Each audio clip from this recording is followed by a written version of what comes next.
প্রেমের আনন্দ থাকে স্বল্পক্ষণ, কিন্তু বেদনা থাকে সারাটি জীবন। প্রাপ্তি আর প্রত্যাশার পার্থক্য হলো দুঃখ। তাই নিজের প্রত্যাশাটা একটু কমিয়ে ফেলুন, দেখবেন দুঃখও কমে গেছে। যে কখনো ভুল করে না, সে নতুন কিছু করার চেষ্টা করে না। সব দুঃখের মূল এই দুনিয়ার প্রতি অত্যধিক আকর্ষণ। অতিরিক্ত স্নেহ করার ফলে সন্তানের অনেক দোষ জন্মায়, সে নতুন কিছু করার চেষ্টা করে না। সব দুঃখের মূল এই দুনিয়ার প্রতি অত্যধিক আকর্ষণ।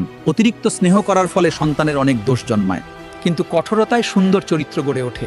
একজন সুপুত্র সমস্ত পরিবারের সম্মান বৃদ্ধি করে, যেমন একটি চাঁদ রাতের অন্ধকার দূর করে। দুর্জন বিদ্বান হলেও যে কোনো মূল্যে তাকে এড়িয়ে চলা কর্তব্য। মণিভূষিত বিষাক্ত সর্প কি অধিক ভয়ঙ্কর নয়? দিন রাত শুধু পুণ্যকর্ম করো এবং সর্বদা এ জগতের অনিত্যতা স্মরণ রেখো। বিদ্যা এবং রাজনৈতিক ক্ষমতার মধ্যে কোনো তুলনা চলে না। পাপ বলিয়া কিছুই নাই, বিবেকই সব। এই বাণীগুলো জীবনের পথে আলো দেখাবে।